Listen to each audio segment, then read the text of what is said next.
तो ये सरकार से क्या लड़ेंगे? ये लड़ेंगे ही नहीं कभी। पहले इनसे लड़ना होगा सर, इनसे भी और सरकार से भी, दोनों से लड़ना होगा। भी हटाना पड़ेगा, साथ साथ लड़ना होगा से, हर एक उस कब्जे से जो इन्होंने हजारों लाखों एकड़ कब्जा कर रखी है, चुरा रखी है। खा पी के हट्टे कट्टे बड़ी बड़ी गाड़ियों में कैसे घूम रहे हैं, इनके चेहरों में ये क्यों सुर्ख हो रहे हैं इनके खा खा। बता रहा हूं मैं आपको, अगर किसी भी राज्य में वक्फ बोर्ड ठीक से काम करेगा, वक्फ की प्रॉपर्टीज का सही इस्तेमाल होगा, जो जिन लोगों ने, बुजुर्गों ने ये प्रॉपर्टीज दी, बोर्ड अगर ईमानदारी से काम करेगा तो उसका पैमाना या टेस्ट ये है कि उस राज्य में हर एक गरीब मुस्लिम परिवार करोड़पति होना चाहिए। एक भी गरीब मुस्लिम परिवार ऐसा नहीं होगा जो करोड़पति ना हो, एक भी। सारे मुसलमान करोड़पति क्या बनेंगे? दुकानें बनेंगी, उस पे मॉल्स बनेंगे जिसमें हर परिवार को, मैं कैसे कह रहा हूं करोड़पति बनेंगे, हर मॉल में दुकान मिलेगी गरीब लोगों को, मॉल बनेंगे, इसमें कॉलेजेस बनेंगे, स्कूल बनेंगे, फैक्ट्रियां लगेंगी, बिजनेस होंगे बड़े बड़े, उसमें हिस्सेदारी मिलेगी, पार्टनरशिप मिलेगी, शेयर्स मिलेंगे हर गरीब मुसलमान को। कौन सा गरीब रह जाएगा मुसलमान फिर? आज इस तरह से मीटिंग का दौर जारी है, लेकिन सबसे अहम सवाल ये है कि मुसलमानों को पता ही नहीं है कि वक्फ बोर्ड करता क्या है। मस्जिद, मदरसा, ईदगाह छोड़ के लोगों को पता ही नहीं है कि वक्फ की इतनी सारी ज़मीनें हैं, उसका जो महीना आता है कहाँ जाता है, उसका जो किराया लोग देते हैं वो सब कहाँ पे किस यूज़ में होता है। ये बहुत अच्छा सवाल आपने पूछा है। एक हमारे जो प्रधानमंत्री जी हैं ना, थर्ड लार्जेस्ट इकोनॉमी, ये सब बोलते हैं, भारत की जीडीपी इतनी ज़्यादा बढ़ गई है, ये बोलते हैं ना, लेकिन जीडीपी बढ़ने का फ़ायदा किसको होता है? 20, 25, 30, 50 लोगों को, ठीक? देश की जीडीपी बढ़ी, फ़ायदा 20-25 लोगों को होता है। तो क्यों होता है? क्योंकि बाकी सब लोगों का हक मार के अडानी, अंबानी, यूसुफ लुलू जैसे लोग 80 करोड़ लोगों का हक मार के खुद खा जाते हैं सब कुछ, उनका हक। यही हाल वक्फ बोर्ड का है, वक्फ की प्रॉपर्टीज का है। मेरा रिसर्च करके ये मानना है, पूरी रिसर्च के साथ बता रहा हूं मैं आपको, अगर किसी भी राज्य में वक्फ बोर्ड ठीक से काम करेगा, वक्फ की प्रॉपर्टीज का सही इस्तेमाल होगा, जो जिन लोगों ने, बुजुर्गों ने ये प्रॉपर्टीज दी हैं सोशल वेलफेयर के लिए, पायस एक्टिविटीज़ के लिए, वेलफेयर एक्टिविटीज़ के लिए, मुस्लिम समाज के लिए, तो एक भी गरीब मुस्लिम परिवार ऐसा नहीं होगा जो करोड़पति ना हो, एक भी। सारे मुसलमान करोड़पति हो जाएंगे सर। किसी भी राज्य का वक्फ बोर्ड अगर ईमानदारी से काम करेगा तो उसका पैमाना या टेस्ट ये है कि उस राज्य में हर एक गरीब मुस्लिम परिवार करोड़पति होना चाहिए। इतनी वक्फ की ताकत है। उसका छोटा सा एग्जाम्पल मैं दूंगा आपको। दिल्ली की 1/3 ज़मीन वक्फ प्रॉपर्टी है, तो दिल्ली के सभी गरीब लोग अगर 1/3 ज़मीन वक्फ की है तो करोड़पति होने चाहिए या नहीं होने चाहिए? गरीब मुसलमान, हर परिवार की बात कर रहा हूँ मैं। उसी तरीके से बाकी स्टेट्स का हाल है। ये सब जा कहाँ रही है सर? जा अडानी, अंबानी, यूसुफ लुलू जो हैं हमारे वक्फ बोर्डों के, जो चेयरमैन है वक्फ बोर्डों के, जो मेंबर है हमारे वक्फ बोर्डों के, जो हमारे बड़ी बड़ी तंजीमों के, जो हमारे जो कायदीन हैं, जो वक्फ की प्रॉपर्टीज़ पे खरबों रुपए की वक्फ की प्रॉपर्टीज़ पे कब्जा करके बैठे हुए हैं, और उसका जो फ़ायदा होता है वो खुद ही अपने पेट में उतार के डकार भी नहीं मारते हैं। ये सब लोग इतने रिष्ट पुष्ट खा पी के हट्टे कट्टे बड़ी बड़ी गाड़ियों में कैसे घूम रहे हैं, इनके चेहरों में क्यों सुर्ख हो रहे हैं इनके खा खा के? क्यों? क्योंकि ये आप सबका हक। अडानी का चेहरा क्यों सुर्ख होता है खा के? अंबानी को देखो आप कैसे रिष्ट पुष्ट हैं सारे, वही हमारे सारे कायदीन का असर देख लो आप। ये बताओ ना आप, हज़रत अली कितना खाना खाते थे? जो मुजाहिद थे इतने बड़े, वो कितना खाना खाते थे?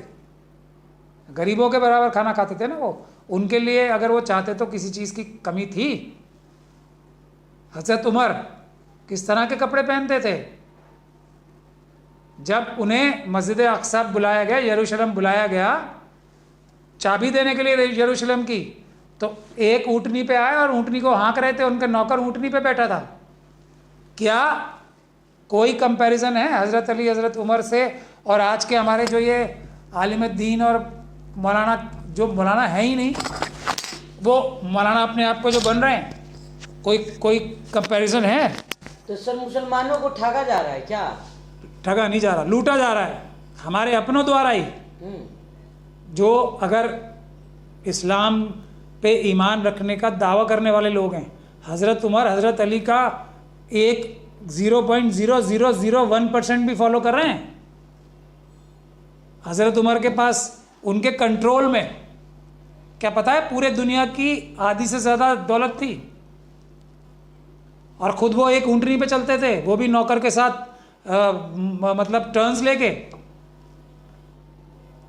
ये कैरेक्टर और इनका कैरेक्टर नापने में देखिए, जब तक नापेंगे नहीं हम, और उन हज़रत उमर से एक साहबा इकराम में से एक गरीब आदमी की ये पूछता था आके कि आपका जो ये जो माले गनीमत में से आपने जो ये लिबास पहना है, ये आपके घुटनों से नीचे कैसे आ रहा है, टखनों से नीचे कैसे आ रहा है, इतना लंबा कैसे हो गया, मेरा वाला तो नहीं है। तो उन्होंने उसका जवाब दिया था। अब जाके आप इनमें से किसी से भी एक सवाल करके दिखाओ, जो ये भी हज़ारों करोड़ रुपए इकट्ठा कर रहे हो, उसका खर्चा कैसे होता है। उन्होंने जवाब दिया था कि मेरे बेटे ने, बल्कि अपने बेटे से जवाब दिलवाया था, मेरे बेटे ने अपने हिस्से का कपड़ा मुझे दिया जब मैं इतना लंबा मेरा चोगा बन पाया। ये कैरेक्टर और इनके कैरेक्टर में ज़मीन आसमान का फ़र्क है। तो पब्लिक के लिए जो हमारे ईमानदार, ईमान वाले मुसलमान छोड़ गए, जो आम आवाम के लिए, उसमें भी ज़मीन आसमान का ही फ़र्क होगा। ये वफ़ के अडानी अंबानी यूसुफ लूलू हैं, सब लूट के खा गए, तो इन्हीं के पेट में से निकालनी पड़ेंगी प्रॉपर्टीज़ ये सारी, और निकलेंगी अगर अवाम मुत्तहिद होकर ना सिर्फ सरकार से लड़ेगी बल्कि इन लोगों से भी लड़ेगी जो लोग वफ़ की प्रॉपर्टियां हड़प के बैठे। वो हमारे अपने हैं, कम से कम नज़र आने में तो हमारे जैसे लगते ही हैं। ईमान वाले मुसलमान तो वो कभी हो ही नहीं सकते जो अल्लाह की प्रॉपर्टी में अमानत में ख़यानत करते हैं। लेकिन सर जिम्मेदारी तो उन्हीं की थी ना सुरक्षा के, जो वक्फ बोर्ड का अध्यक्ष बनाया गया वही बेईमानी करने लगे, मुसलमानों से वही चोरी करने लगे। तो ठग, चोर, डकैत अमानत में ख़यानत कर कौन सकता है? जिसको अमानत रखवाई जाए। अमानत में ख़यानत का इसीलिए तो जो कानून है, आम कानून है, BNS है, पहले IPC में भी उम्र कैद की सज़ा थी। वक्फ में 2 साल क्यों है? जबकि मैंने 2013 में भी तजवीज़ की थी, मैंने जबकि 10 साल की थी उस टाइम। तो सारे चोरों ने मिलकर तब भी 2 साल करा ली से। तब तो ये बात मानी जाती है ना, कम से कम अगर हम ही कहते हैं हमें कम से कम 10 साल की सज़ा और ज़्यादा से ज़्यादा उम्र कैद की सज़ा होनी चाहिए जो वफ़ की प्रॉपर्टी में अमानत में ख़यानत करे, तो ये 2 साल क्यों रखवाई है? ये पूछ लो इनसे किसने रखवाई है। तो सर मतलब ऊपर तो सारे लोग मिले हुए हैं, आपकी बात से पूरा क्लियर लग रहा है कि जितने हमारे जो टॉप के लीडर हैं, चाहे नेता विधायक कोई भी हो, मौलाना उलमा हो, ये सारे मिले हुए, सारे चोर हैं। 100% मैं यही तो कह रहा हूँ, जाके मेरी बात पे भरोसा मत करें। मैं तो बार बार ये कहता हूँ मेरी किसी बात पे भरोसा ना किया जाए। खुद जाके टेस्ट तो कर सकते हैं। मैंने एक बात कही है, उसको जाके टेस्ट कर लें आप कि कौन सी फैक्ट्रियाँ और मिलें चल रही हैं इन सब की, हमारे जो कायदीन हैं, क्या ये वफ़ की प्रॉपर्टीज से ही हड़प नहीं कर रहे? वक्फ, ज़कात और मजलूमों के नाम पे चंदा जो इकट्ठा करते हैं, उसके अलावा इनकी कौन सी मिलें चल रही हैं? कौन सा बिजनेस कर रहे हैं? ये एक धंधा कर भी रहे हैं तो वो भी इस्लाम के नाम पे ही ना, हलाल सर्टिफिकेट, उसका पैसा आवाम के लिए जाना चाहिए या ये अपने आप हड़प जाने चाहिए हलाल सर्टिफिकेट देके? सब काम इनके चोरी के ही हैं, और यही टेस्ट है। हज़रत उमर और हज़रत अली का एग्जाम्पल मैं अपने देखने वालों से हज़रत उमर के बारे में, हज़रत अबू बकर रज़ी अल्लाह अन्हु के बारे में, हज़रत अली के बारे में पढ़ लें। रसूल अल्लाह के बारे में तो सबको पता भी होना चाहिए कि वो कितने ज़्यादा प्रॉपर्टी अपने नाम रखते थे जो उनके अंडर थी। तो ये जो हमारे साहबा इकराम हैं उनके बारे में पढ़ तो लें और उनसे इन्हें कंपेयर कर लें। मैं तो कुछ कह ही नहीं रहा हूँ।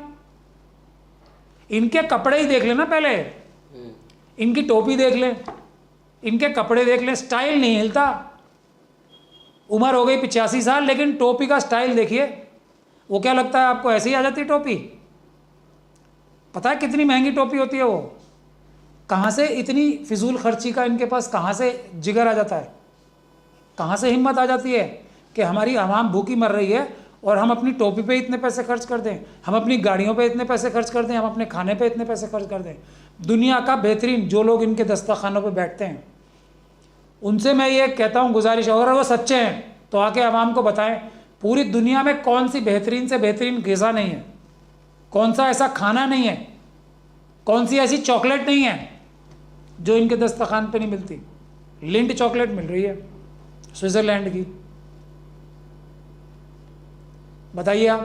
मतलब ये आपके कहना मतलब कि जो देश की जनता है, जो मुसलमान है खास तौर से, वो इन्हीं उलमाओं के खिलाफ जो वक्त की लड़ाई जो लड़ रहे हैं, इन्हीं के खिलाफ लड़ाई लड़े पहले। सबसे पहले साथ साथ इनको भी हटाना पड़ेगा हर एक उस जगह से, हर एक उस कब्जे से जो इन्होंने हज़ारों लाखों एकड़ कब्जा कर रखी है, चुरा रखी है। और उस पर क्या बनेंगे, दुकानें बनेंगी, उस पर मॉल्स बनेंगे, जिसमें हर परिवार को, मैं कैसे कह रहा हूँ करोड़पति बनेंगे, हर मॉल में दुकान मिलेगी गरीब लोगों को, मॉल बनेंगे, इसमें कॉलेजेस बनेंगे, स्कूल बनेंगे, फैक्ट्रियां लगेंगी, बिजनेस होंगे बड़े बड़े, उसमें हिस्सेदारी मिलेगी, पार्टनरशिप मिलेगी, शेयर्स मिलेंगे हर गरीब मुसलमान को। कौन सा गरीब रह जाएगा मुसलमान फिर, इतनी प्रॉपर्टीज़ हैं। मगर बात वही है, सारे के सारे पैसे यही चुरा गए ना अडानी अंबानी और यूसुफ लुलू की तरह। तो ये सरकार से क्या लड़ेंगे, ये लड़ेंगे ही नहीं कभी। पहले इनसे लड़ना होगा सर, इनसे भी और सरकार से भी, दोनों से लड़ना होगा, साथ साथ लड़ना होगा। और ज़्यादा साथ साथ सी कोई प्रॉब्लम भी नहीं है ना, क्योंकि ये तो सरकार के साथ ही है ना, ये तो जो आरएसएस और बीजेपी हैं उन्हीं का हिस्सा है, जो दूसरी बेईमान सरकारें आती हैं उन्हीं का तो हिस्सा होते ही है। अच्छा, वक्फ के मामले में तो हर सरकार ने बेईमानी की है, हर सरकार ने बेईमानी की है, उसी का ये हिस्सा होते हैं। ठीक। तो बेईमानों से तो लड़ना पड़ेगा, या हमारे वाला बेईमान है या हमारे जैसे लगने वाला बेईमान है तो उसको रियायतें छोड़ दोगे तो वो लूट लेगा सारा। भाई मैं आपको फाइनल फार्मूला बता रहा हूँ, हज़रत अली के बारे में पढ़ लें, रसूल अल्लाह के बारे में पढ़ लें, उनका ज़ाती ज़िंदगी में क्या था, हज़रत उमर के बारे में पढ़ लें, हज़रत अबू बकर के बारे में पढ़ लें, और इनके साथ कंपेयर कर लें उसे। यही तो कहते हैं ना, ये एग्जाम्पल किसके देते हैं, हज़रत उमर का एग्जाम्पल देते हैं, हज़रत अबू बकर का एग्जाम्पल देते हैं, जो शिया कम्युनिटी से आते हैं वो ज़्यादातर हज़रत अली का एग्जाम्पल देते हैं। सबके एग्जाम्पल देख लीजिए, हमारे पास तो मॉडल है ना, रोल मॉडल्स, हमें कहीं इधर उधर देखने की ज़रूरत क्यों है। और उनके साथ इन्हें नाप लें कि ये कितने बड़े बेईमान हैं, सब नज़र आ जाएगा। तो पहले इनसे लड़ना है सर, पहले इनसे लड़ना है, और इनसे लड़ने का मतलब जो आरएसएस बीजेपी और वक्फ की दुश्मन सरकारें हैं उनसे लड़ना ऑटोमेटिक ही है, क्योंकि यही सब तो है उनके साथ मिले। ठीक, थैंक यू सर।